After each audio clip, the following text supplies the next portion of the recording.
All right, man. Yo, no. Y'all got me in the storytelling mood, man. I got a lot of them. So, you know, I went up to NDC, Notre Dame College. I was all excited, first had coaching job and stuff, got the job and shit.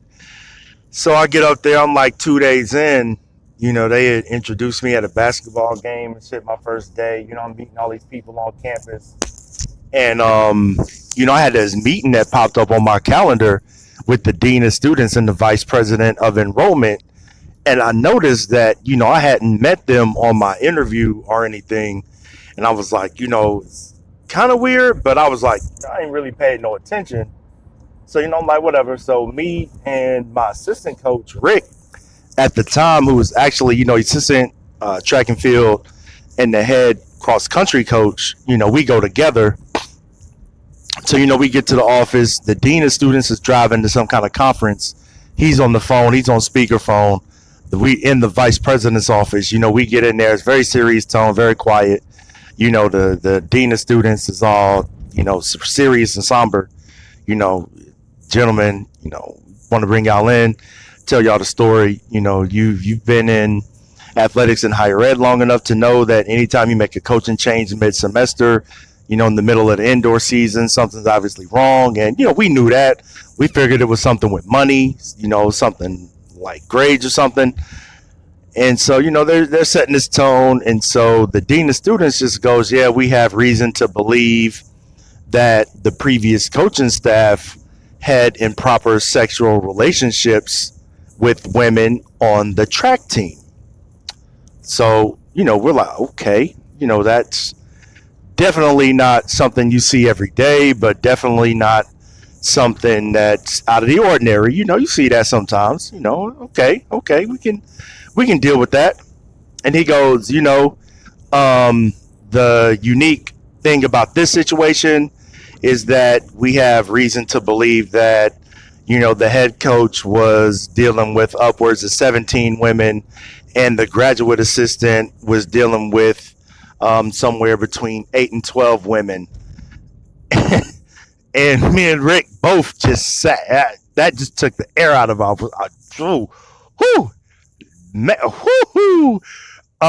At which point the vice president of the school, nigga, this is the vice president. The vice president of the school goes, these are his exact words.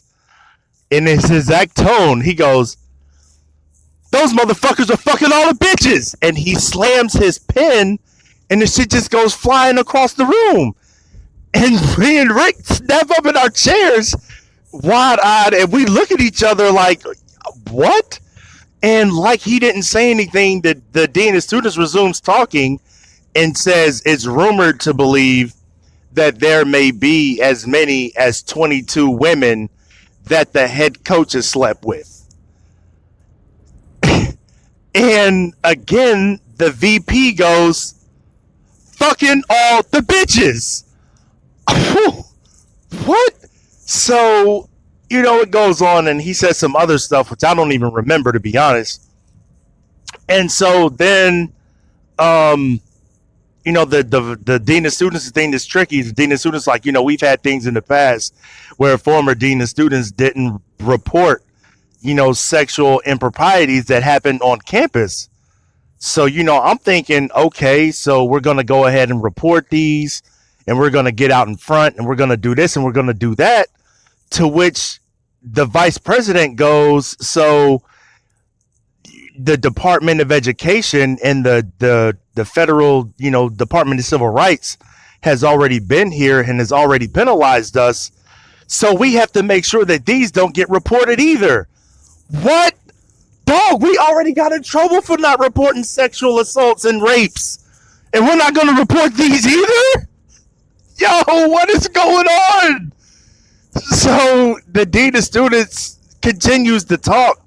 And at this point, it's like the Charlie Brown. I don't know what he's saying. And all of a sudden, the vice president chimes back in again. And it's just like, these motherfuckers are just fucking betraying all our fucking trust. Can we trust you motherfuckers and not fuck the bitches? Whoa, yes? Like, dog. Is that the way you want to ask me this question?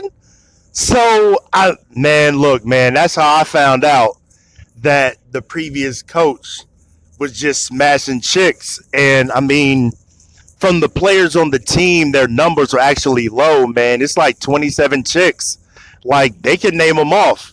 Like my man ran a train on his own women athletes with his own 4x1.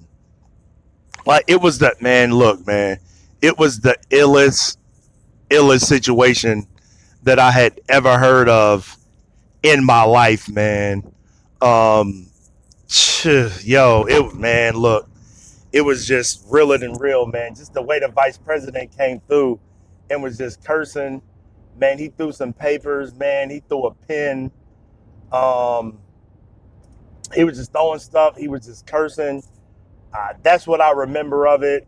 But then when he asked me and Rick, can we trust you motherfuckers not to fuck the fucking bitches? Man, that was just over the top, man. That was just wild. But yeah, that was my second day on campus at Notre Dame. And me and Rick got back to the office and we sat there for what felt like an hour. And we didn't talk to each other. And after a while, like I said, it felt like an hour. I don't know how long it actually was. I just know Rick was the first one to talk. And Rick was like, John, man, I'm going to cancel practice. I'm going to just go home and update my resume. And he was like, I'm gone. And he just went home and he updated his resume. And that was that was the best, man. But yeah, that was when they told us, man. That's how that happened.